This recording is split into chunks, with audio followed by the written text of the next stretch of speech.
Welcome to this explainer. Today, we're diving straight into a massive paradigm shift. We're going to analyze how you can actually move away from that paralyzing, keep you up at night fear of losing a job and step into the incredibly empowering mindset of literally inventing money. So let me start by asking you guys a pretty critical question, one that the source material tackles right out of the gates. Why don't smart people get ahead in real life? I mean, think about it. Once we leave the super structured, predictable world of school, having perfect grades suddenly doesn't matter nearly as much. Out here in the real world, guts, courage, audacity, those matter far, far more than just being academically smart. All right, let's jump right into section 1, fear and old ideas. Think about this wild contrast presented in the text. On one hand, you've got Alexander Graham Bell. He offered his totally revolutionary telephone patent to Western Union for a mere $100,000. They rejected it. They literally said the price was too high. But Bell didn't just pack up and go home. He pushed right through that rejection and essentially birthed the billion-dollar AT&T empire. Now, contrast that incredible courage with a really tragic image the author saw on the news. A 45-year-old downsized manager standing outside his factory crying on national television. He was begging his bosses to keep his job simply because he was terrified of losing his house. It's heartbreaking, but it vividly highlights the absolute danger of playing it safe and letting fear run the show. So the crucial point here is that technical knowledge alone just isn't enough to get ahead. True financial genius requires the sheer courage to overcome self-doubt, because if you're paralyzed by fear, well, your brilliance just gets completely suppressed.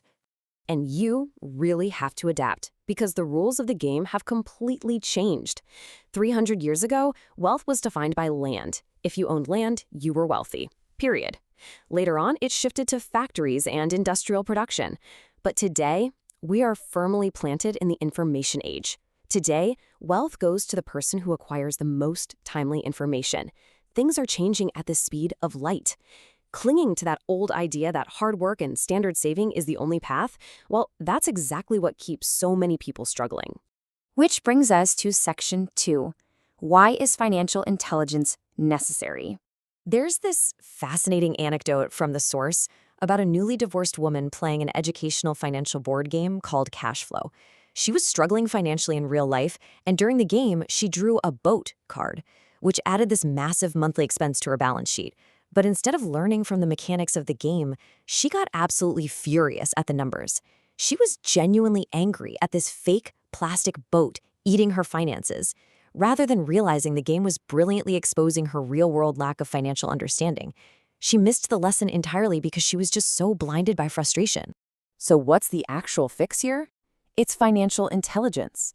That is simply the ability to see more options and creatively solve money problems.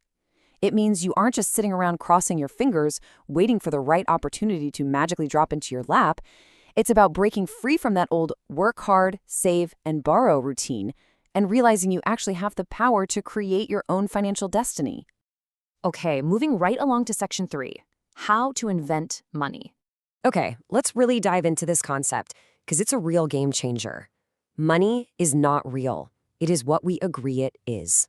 The wealthy, they don't just work for money, they invent it. They use their absolute most powerful asset, their mind. If trained well, the human mind can create enormous wealth seemingly out of thin air just by identifying opportunities that everyone else walks right past. Let's look at a super concrete example. The setting is Phoenix, Arizona, early 1990s. The local economy was in the tank. You had financial advisors on TV telling terrified people to just save a measly $100 a month and wait 40 years to retire. But for the financially intelligent, this economic depression was the absolute perfect market. Instead of hoarding pennies, the brave were out buying bankrupt real estate at rock-bottom prices. Let's break down exactly how this builds into a rapid-fire wealth creation strategy. The author calls this a 5-hour real estate flip. He spots a house once worth $100,000, now listed at $75,000. But he doesn't use a standard agent. Nope, he goes straight to the bankruptcy courts and snags it for just $20,000. He borrows $2,000 from a friend to lock the deal down for 90 days. Then he immediately advertises the house for $60,000, no down payment required. Boom, it sells in minutes. He pays his friend back the $2,000 plus a quick $200 in interest. The final result? Bought for $20, sold for $60, creating $40,000 in equity, all in about 5 hours of actual work. Insane, right? And this brilliantly illustrates the exact mechanics of that deal. Notice how that $40,000 profit didn't just become standard, highly taxed income. It was created as a promissory note, basically an IOU, lending directly in the asset column, completely tax-free. At 10% interest, that newly invented $40,000 asset generates $4,000 a year in pure cash flow. That is the sheer power of inventing money using your mind instead of just your physical labor. Now, what's really interesting about this is comparing that massive victory with standard employment. Look at a regular employee's income path. Before a single dollar even reaches your savings, it gets heavily penalized by taxes. If you tried to save that same $40,000 from a standard paycheck, it would take years of hard work, and you'd lose a massive chunk to taxes along the way. Sure, it feels safe, but it is definitely not the smartest way to build wealth. All right, let's hit section 4, the 4 pillars of financial intelligence. These 4 pillars are absolutely crucial if you want to pull this off. First up, financial literacy. You've got to be able to read and understand the numbers on a balance sheet. Second, investment strategy, understanding the actual science of money making money. Third, the market, deeply understanding supply and demand, knowing what people want and giving it to them. And fourth, the law, knowing the corporate rules, accounting advantages, and legal protections that keep your wealth safe. You really need a synergy of all 4 of these skills to be truly successful. And that leads us perfectly into section 5, how to become a professional investor. Look at the difference here. A type 1 investor is someone who simply buys pre-packaged retail products. They call up a broker, buy a mutual fund, or some stock. It's clean, it's easy, it's passive, kind of like buying a computer right off the shelf. But a type 2 investor, these are the professionals. They assemble deals. They look at the raw components like a giant puzzle and put the pieces together to create incredible opportunities and massive gains that the type 1 investor never even sees coming. So if you want to be that type 2 investor, you must master 3 crucial skills. First, finding hidden opportunities.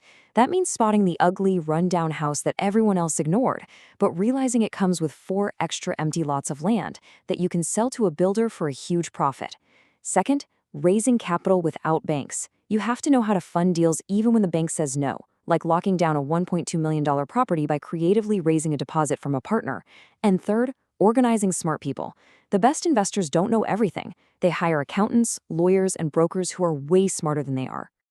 As we wrap up this explainer, we really have to talk about the psychology of learning. The source reminds us, making mistakes is how we learn. Just like falling off a bicycle, winning means not being terrified of losing. Honestly, the biggest reason people don't win financially is that the pain of losing money is far greater to them than the joy of being rich. But remember, those who constantly avoid failure are also actively avoiding success. So, I'm going to leave you with this final provocative thought to ponder today. Will you wait for the right opportunity or create your own? Stop waiting for all the traffic lights to turn green before you finally pull out of your driveway. Start developing your financial IQ today, build up those 4 pillars, and step into the incredible world of creating your own wealth. Thanks so much for joining me, and keep learning.